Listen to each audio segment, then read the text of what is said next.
Welcome students. आज से हम स्टार्ट करेंगे क्लास 10th चैप्टर स्टैटिस्टिक्स। इसका इंट्रोडक्शन क्लास है, आज पहला लेक्चर इसका।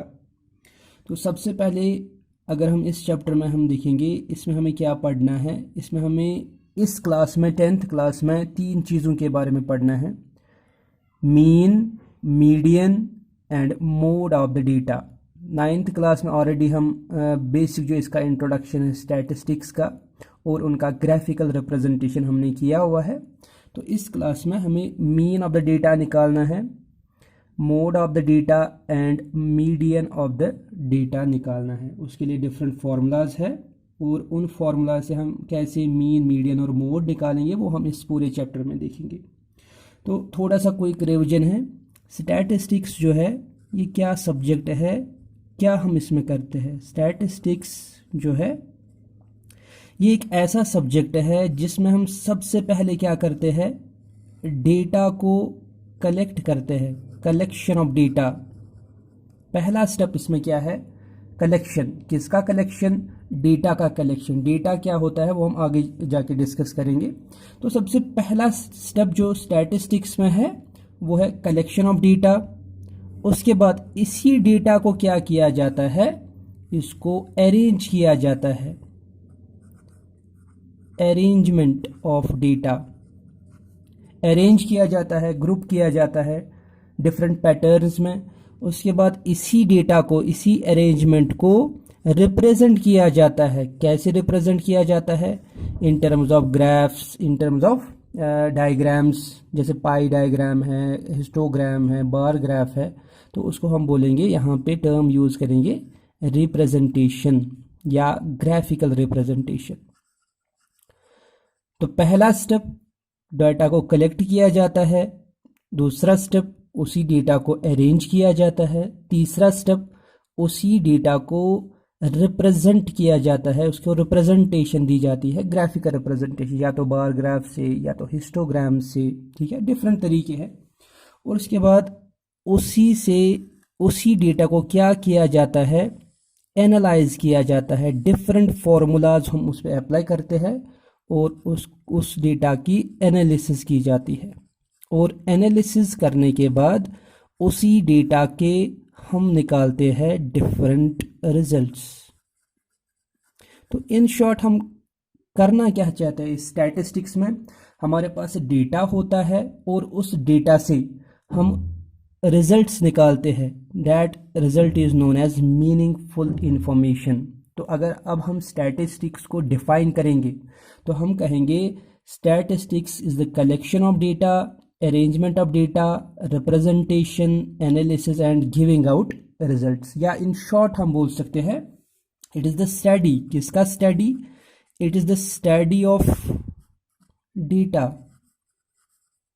डेटा को हम स्टडी करते हैं, पहले कलेक्ट करते हैं और उसके बाद एनालिसिस करते हैं।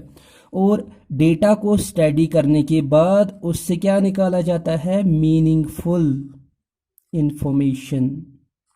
मीनिंगफुल इंफॉर्मेशन निकाला जाता है। तो ऐसे हम स्टैटिस्टिक्स को डिफाइन कर सकते हैं। डिफाइन करने के बाद अब यहां पे एक टर्म हमें आया था, डेटा। डेटा क्या होता है? अगर हम डेटा देखेंगे, डेटा में क्या होता है, data is the collection of what, collection of observations. ठीक है, अगर हम कोई भी चीज कलेक्ट करेंगे, कोई भी इन the form of numbers, in the form of pictures, ठीक है, या इन the form of physical objects, ठीक है, तो उस चीज को हम कहेंगे डेटा। तो डेटा इन शॉर्ट अगर हमें कहना होगा, अगर हमें डिफाइन करना होगा डेटा को, हम कहेंगे डेटा जो होता है, डेटा मीन्स ऑब्जर्वेशंस। जो चीजें हम ऑब्जर्व करते हैं और उनको नोट डाउन करते हैं। डेटा मीन्स नंबर्स, नंबर्स हम राइट डाउन करते हैं। डेटा मीन्स रीडिंग्स, हम कोई एक्सपेरिमेंट करते हैं वहां से रीडिंग्स उठाते हैं, दैट इज ऑल्सो डेटा। और in the form of pictures भी हम कर सकते हैं, ठीक है, in the form of any physical object, in the form of objects etcetera. तो कोई भी कलेक्शन जो हम क्या करेंगे in the form of observations, numbers, readings, pictures, objects, that is known as data. और स्टैटिस्टिक्स में क्या किया जाता है, इसी डेटा को फिर बाद में क्या किया जाता है, अरेंज किया जाता है, ग्राफिकली रिप्रेजेंट किया जाता है और फॉर्मूलाज एनालिसिस अप्लाई करके तो उसके रिजल्ट्स निकाले जाते हैं। जैसे एक क्रिकेट मैच अगर होगा, बॉल बाय बॉल क्या किया जाता है, रन्स को काउंट किया जाता है और बाद में क्या किया जाता है, ग्राफिकल रिप्रेजेंटेशन दिया जाता है और हम सीधे फिर कह सकते हैं किस टीम ने मैच जीता है, किस टीम ने ज़्यादा स्कोर किया है, किस ओवर में कितने रन्स हो गए। और ये सारे रिजल्ट्स हम कहाँ से निकालते हैं, इन्हीं जो ये ग्राफिकल रिप्रेजेंटेशन होता है इसी से निकालते हैं। अब दूसरा टर्म होता है ये जो डेटा है, अगर ये डेटा है ये किस टाइप का होता है, based on method of collection. ठीक है, based on method of collection, किस तरीके से हम इस डेटा को कलेक्ट करेंगे, based on method of collection. Data को क्लासिफाई किया जाता है दो ग्रुप्स में, one is known as primary data and second is secondary data. ठीक है, और ये किस बेस पे हम क्लासिफिकेशन देते हैं, मेथड ऑफ कलेक्शन।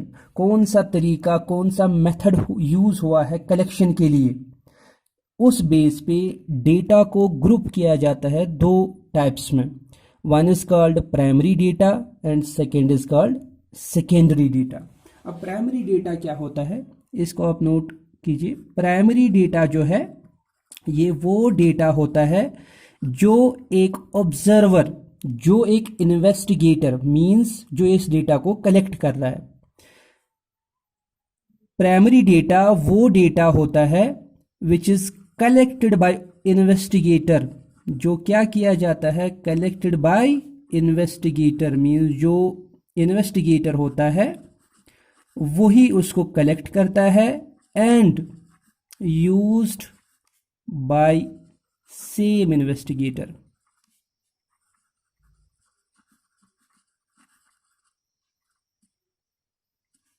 इसका क्या मतलब है, इसका मतलब है अगर कोई एक इन्वेस्टिगेटर होगा वही खुद से डेटा को कलेक्ट भी करेगा, वही खुद से इसको यूज भी करेगा। ठीक है, that is known as primary data. उस टाइप के डेटा को हम कहेंगे प्राइमरी डेटा। दूसरा जो है that is secondary data. Primary data के लिए सिंपल सा एक एग्जांपल आप ले सकते हो। जो क्रिकेट मैच होता है उसमें जो स्कोरर होता है, जो स्कोर लिखने वाला होता है, अगर हम उसके रिगार्डिंग बात करेंगे, वो स्कोर खुद ही लिखता है और बाद में वो खुद ही डिसाइड करता है किस टीम ने ज़्यादा रन बनाए तो उसी ने मैच जीता। तो collection of scores by scorer is a primary data, उसके लिए ये प्राइमरी डेटा है। लेकिन दूसरा जो टाइप है सेकेंडरी डेटा, सेकेंडरी डेटा क्या होता है, विच इज कलेक्टेड बाय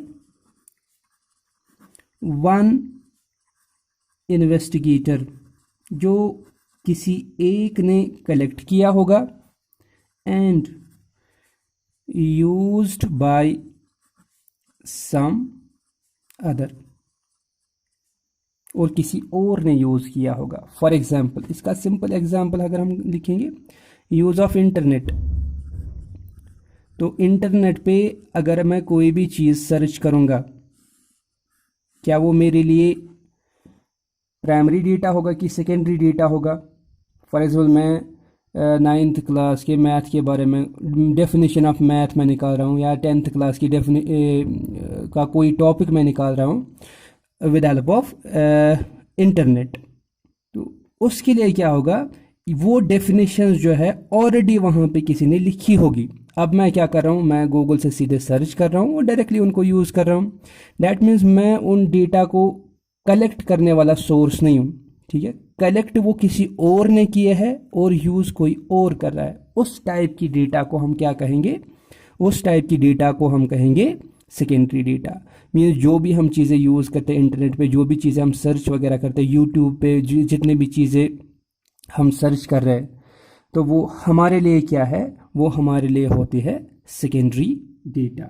ये था क्लासिफिकेशन। तो यहाँ तक हमने क्या पढ़ा, सम अप मैं करूँगा। यहाँ तक हमने डेफिनेशन पढ़ा, स्टैटिस्टिक्स, डेटा हमने पढ़ा, और डेटा के दो types, primary data, secondary data. Next चीज़ जो हम डिस्कस करेंगे वो है कुछ बेसिक टर्म्स जो आगे हमें क्वेश्चंस में रिपीटेडली यूज़ होंगे, रिपीटेडली वो चीज़ें क्वेश्चन में आएंगी। तो सबसे बेसिक और पहला टर्म जो हमें आएगा, रॉ डेटा क्या होता है। रॉ डेटा, या इसी को हम बोलते हैं अनग्रुप्ड डेटा। इसके दो नाम हैं, रॉ डेटा और अनग्रुप्ड डेटा। अब ये कौन सा डेटा होता है? ये वो डेटा होता है जो ओरिजिनल फॉर्म में होता है, जिसमें हमने कोई भी अरेंजमेंट नहीं किया होता है। वो डेटा जो किस में होगा, ओरिजिनल फॉर्म में होगा। ओरिजिनल फॉर्म, इसमें हम कोई भी अरेंजमेंट वगैरह नहीं करेंगे, ठीक है। उस टाइप ऑफ डेटा को हम बोलते हैं रॉ डेटा और अनग्रुप्ड डेटा। फॉर एग्जाम्पल, अगर हम एक एग्जाम्पल लेंगे, मेरे पास कुछ डेटा एलिमेंट्स है 4, 2, 9, 6, 100, 10, ये मेरे पास डेटा है। हम जैसे ऑब्जर्वर ने, जैसे जिस पर्सन ने या जिस मशीन ने इस डेटा को कलेक्ट किया होगा, हमने बिल्कुल वैसे ही रखा है। मीन्स जैसा इस मशीन में से रिजल्ट आया हुआ है, हमने बिल्कुल कोई चेंज इसमें नहीं किया, कोई अरेंजमेंट नहीं किया। This type of data is known as raw data और अनग्रुप्ड डेटा। दूसरा चीज़ हम इसी में डिस्कस करेंगे। दूसरा जो टर्म हमें इम्पॉर्टेंट टर्म होता है, that is range of the data. Range क्या होता है? रेंज, हम अगर इसी का रेंज, इसी 4, 2, 9, 6, 110, इन्हीं डेटा वैल्यूज़ का अगर हम रेंज कैलकुलेट करेंगे, रेंज हम कैसे निकालते हैं? Highest value in the data minus lowest value. अगर हम इस डेटा में चेक करेंगे, हाईएस्ट वैल्यू कौन सा है? 100, माइनस लोवेस्ट वैल्यू कौन सा है? लोवेस्ट वैल्यू यहां पे है 2। 100 माइनस 2 इज 98। तो इस डेटा का जो रेंज है, मीन्स सबसे नीचे वाला वैल्यू और सबसे ऊपर वाला जो वैल्यू है, जो सबसे बड़ा वैल्यू है, उनके बीच में डिफरेंस कितना आ रहा है, that difference is known as range of the data. ये हो गया दूसरा टर्म। नेक्स्ट टर्म जो है वो है फ्रीक्वेंसी। फ्रीक्वेंसी, यहाँ पे मैंने कुछ नंबर्स लिए हैं, 2, 3, 4, 2, 2, 6, 7, 1। अब फ्रीक्वेंसी क्या होता है? किसी भी एक डेटा ग्रुप में, एक लिस्ट ऑफ डेटा में, एक ग्रुप में हर एक मेंबर जो है, हर एक नंबर यहाँ पे कितनी बार आ रहा है, उसको हम बोलते हैं ये उस नंबर की फ्रीक्वेंसी है। फॉर एग्जांपल, अगर मैं यहाँ पे 2 चेक करूँगा, 2 कितनी बार आ रहा है? एक बार है, तो 2 की फ्रीक्वेंसी 1 है। 3, अगर 2 यहाँ पे 3 बार आ रहा है, 1, 2 एंड 3, यहाँ 2 की फ्रीक्वेंसी 3 है। 3 अगर हम चेक करेंगे, 3 एक ही बार है, तो 3 की फ्रीक्वेंसी 1। 4 अगर हम चेक करेंगे, 4 की फ्रीक्वेंसी 1, 4 भी एक ही है। 6 अगर चेक करेंगे, वो भी एक ही है। 7 अगर हम चेक करेंगे, वो भी एक ही है। और 1 अगर हम चेक करेंगे, वो भी एक ही बार आ रहा है। तो अगर हमें डिफाइन करना होगा फ्रीक्वेंसी को, तो हम सिंपली लिखेंगे नंबर ऑफ टाइम्स, कितनी बार, number of times an observation. Observation लिखो, रीडिंग लिखो या नंबर लिखो, ऑब्जर्वेशन ऑकर्स। कोई एक नंबर, कोई एक ऑब्जर्वेशन कितनी बार रिपीट हो रहा है, एक डेटा ग्रुप में कितनी बार ये रिपीट हो रहा है, उसको कहेंगे ये उस नंबर की क्या, उस ऑब्जर्वेशन की क्या है, फ्रीक्वेंसी है। इसी फ्रीक्वेंसी के बेस पे जो डेटा होता है उसको रिप्रेजेंट किया जाता है टैबुलर फॉर्म में, जिसको नाम दिया जाता है फ्रीक्वेंसी डिस्ट्रीब्यूशन।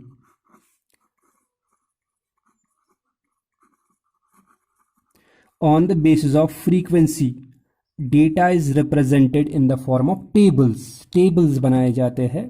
जैसे डेटा को रिप्रेजेंट किया जाता है टैबुलर फॉर्म में भी, डेटा को रिप्रेजेंट किया जाता है ग्राफिकल फॉर्म में भी। अब टैबुलर रिप्रेजेंटेशन जो होता है डेटा का, उसके लिए जो बेस है वो है फ्रीक्वेंसी, इसीलिए उसको नाम दिया जाता है, या तो हम कहेंगे टैबुलर रिप्रेजेंटेशन या हम कहेंगे फ्रीक्वेंसी डिस्ट्रीब्यूशन। मींस डेटा को डिस्ट्रीब्यूट किया जाता है किसके बेस पे, फ्रीक्वेंसी के बेस पे। फर्दर यहाँ पे फ्रीक्वेंसी डिस्ट्रीब्यूशन टेबल्स जो होते हैं इनके दो टाइप्स होते हैं। फर्स्ट वन जो होता है that is discrete frequency distribution, discrete frequency distribution, ये पहला टाइप। और दूसरा जो इसका टाइप है that is grouped frequency distribution.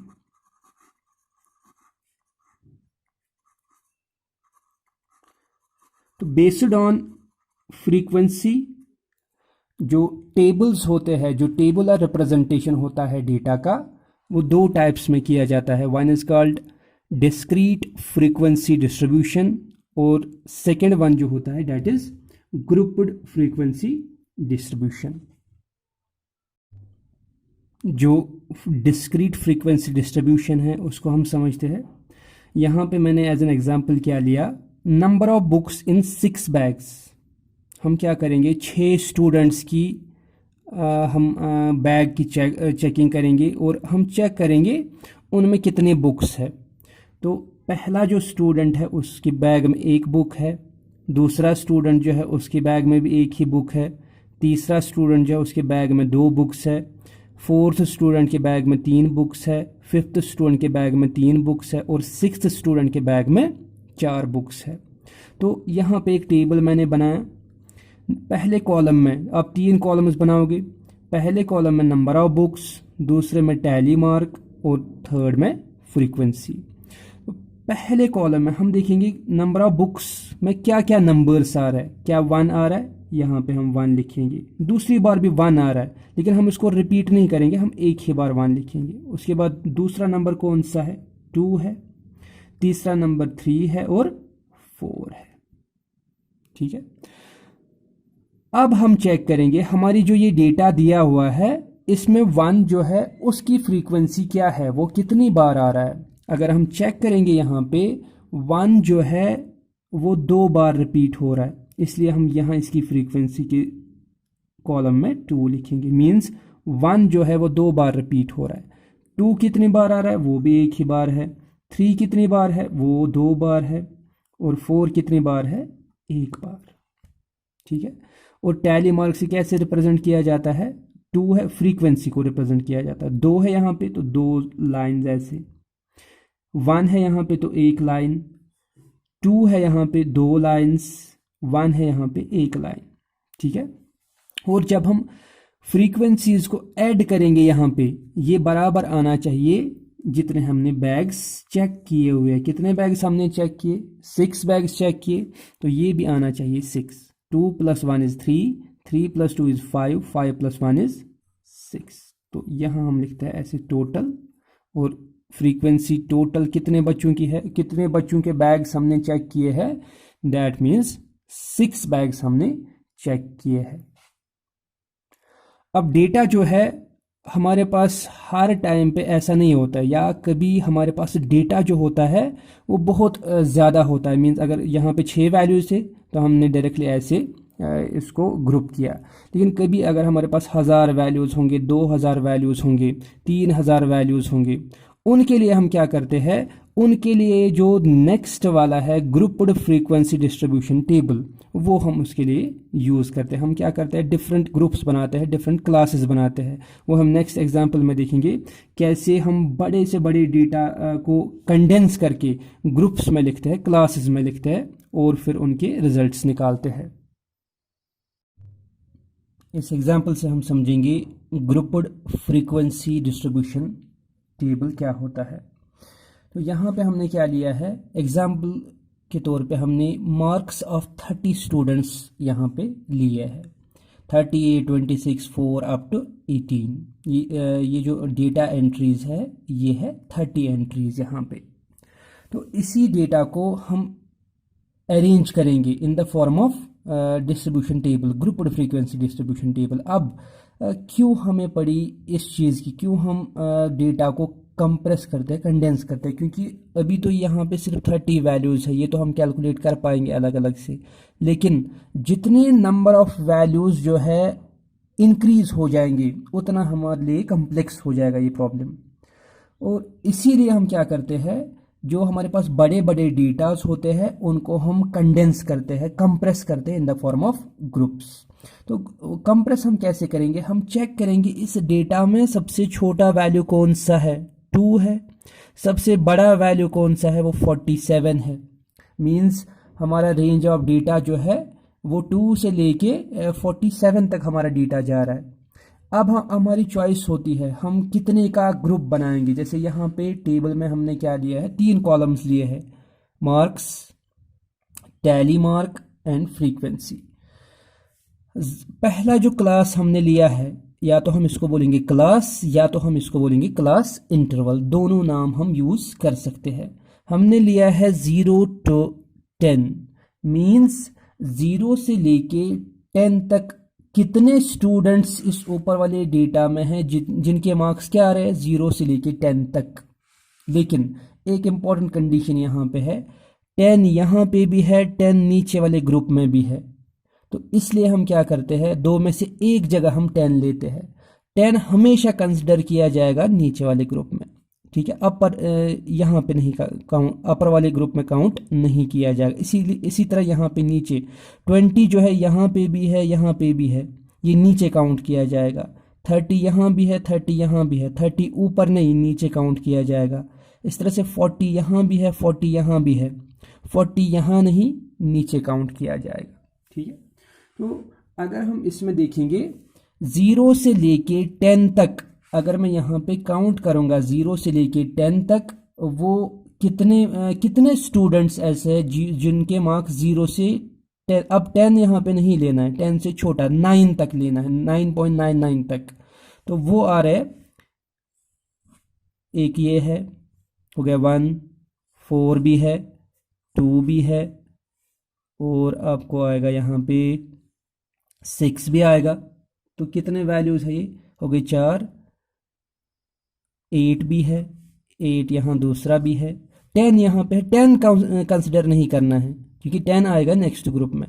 तो ये कितने वैल्यूज़ हो गए, 1, 2, 3, 4, 5, 6।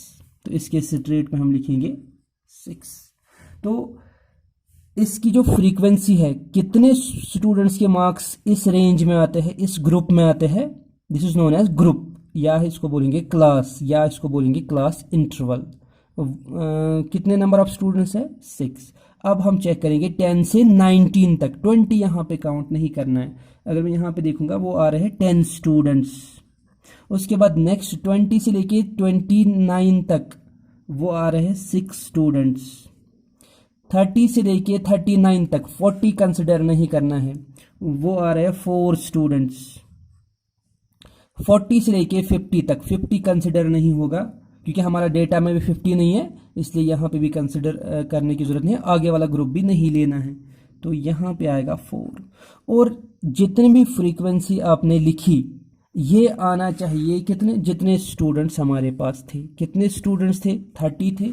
तो यहाँ पे ऐड करने के बाद ये आना चाहिए 30। तो अगर मैं यहाँ पे ऐड करूँगा ये 30 आ रहा है, डैट मीन्स हमने टेबल जो है वो एक्यूरेट बनाया है।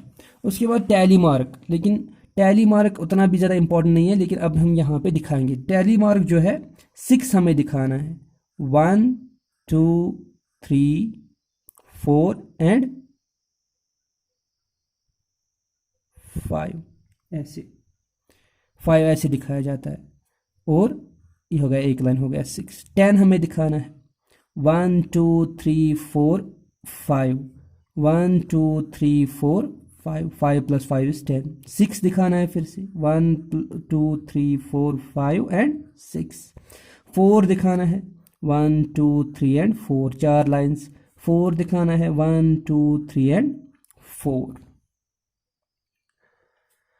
तो ये हमने रिप्रेजेंट किया इस डेटा को, ये जो हमारे पास डेटा था हमने इसको ग्रुप्ड फ्रीक्वेंसी डिस्ट्रीब्यूशन टेबल बनाया। ग्रुप्ड का मतलब हम क्या बनाते हैं, हम क्लास इंटरवल्स बनाते हैं। अब यहाँ पे जो हमने क्लास इंटरवल्स लिए, इन क्लास इंटरवल्स में एक चीज़ हमने किया, हर किसी क्लास इंटरवल की जो डिफरेंस थी बीच में 10 माइनस 0 10, 20 माइनस 10 10, हर क्लास की जो लेंथ है वो हमने रखी थी 10। लेकिन ये ज़रूरी नहीं है, क्लासेस की लेंथ जो है वो डिफरेंट भी हो सकती है, एक की 10 आएगी, दूसरे की 5 आएगी, तीसरे की 100 आएगी, ऐसे भी आ सकता टेबल। तो हर जगह लेंथ ऑफ द क्लास जो होगा वो सेम होगा, ये ज़रूरी नहीं है। अब इसी ग्रुप्ड फ्रीक्वेंसी डिस्ट्रीब्यूशन टेबल में कुछ इंपॉर्टेंट टर्म्स यहाँ पे हम डिस्कस करेंगे। सबसे पहला टर्म जो हम डिस्कस करेंगे दैट इज क्लास। ठीक है, क्लास क्या होता है, इसके डिफरेंट नाम हैं, या तो हम इसको बोलेंगे ग्रुप, या तो हम इसको बोलेंगे क्लास इंटरवल। ठीक है, अब इस क्लास इंटरवल जैसे एक एग्जांपल मैं यहाँ पे दूंगा, एक क्लास इंटरवल जो हमारे पास यहाँ पे था 0 और 10 था, this is class, this is group. अब इस क्लास में हमारे पास दो चीज़ें होती है, ये नीचे लेफ्ट साइड वाला नंबर, राइट साइड वाला नंबर। जो लेफ्ट साइड वाला नंबर होता है, जैसे यहाँ पे 0 है, this is known as lower class limit. इसके लिए नाम जो हम यूज़ करते हैं लोअर क्लास लिमिट, और कभी कभी हम इसके लिए रिप्रेजेंट करते हैं एल से भी इसको रिप्रेजेंटेशन दे देते हैं। L means lower class limit. और जो इसका दूसरा नंबर है, जो राइट साइड वाला नंबर है, इसको नाम दिया जाता है अपर क्लास लिमिट, और इसको कभी कभी डिनोट किया जाता है यू से भी, अपर क्लास लिमिट। तो दो चीजें आ गई, lower class limit and upper class limit. और तीसरा चीज आ जाता है क्लास साइज या size of the class. Class size कैसे निकलेगा, एक तो हमने पढ़ा था रेंज हम निकालते हैं पूरे डेटा में, लेकिन क्लास साइज हम निकालते हैं सिर्फ एक क्लास के अंदर। तो क्लास साइज जो है वो हम निकालते हैं अपर class limit minus lower class limit. ठीक है, अगर मैं यहाँ पे चेक करूँगा इस एग्जांपल में क्लास लिमिट जो है वो क्या है, इस एग्जांपल में क्लास लिमिट जो है 10 माइनस 0, क्लास साइज जो है 10 माइनस 0 इज 10, तो क्लास साइज यहाँ पे क्या आ रहा है, 10 आ रहा है। एक और इम्पॉर्टेंट चीज़ यहाँ पे हम डिस्कस करेंगे, क्लास मार्क। क्लास मार्क बोलते हैं इसको, या इसी के लिए दूसरा नाम जो हम यूज़ करते हैं मिड वैल्यू, या इसी के लिए थर्ड नाम भी हम यूज़ करते हैं मिड पॉइंट। 9th क्लास में ऑलरेडी आपने इसके बारे में डिस्कस किया होगा, जब हम फ्रीक्वेंसी पॉलीगन्स पढ़ते हैं वहाँ इनका यूज़ होता है। तो अब क्लास मार्क या मिड वैल्यू या मिड पॉइंट हम कैसे निकालते हैं एक क्लास के अंदर, हम क्या करते हैं, क्लास मार्क जो है, क्लास मार्क होता है बराबर अपर class limit plus lower class limit divided by 2, means हम दोनों का एवरेज निकालते हैं, अपर class limit plus lower class limit का एवरेज हम निकालते हैं। और जनरली जो है अब क्लास मार्क को x से रिप्रेजेंट किया जाता है, x से इसको डिनोट किया जाता है, और हम जो आगे क्वेश्चंस में यूज़ करेंगे हम भी x ही यूज़ करेंगे। x is equal to u plus L, means upper class limit plus lower class limit divided by 2। तो ऐसे हम निकालते हैं क्लास मार्क। नेक्स्ट चीज़ जो हम इसमें डिस्कस करेंगे वो है table classification according to classes.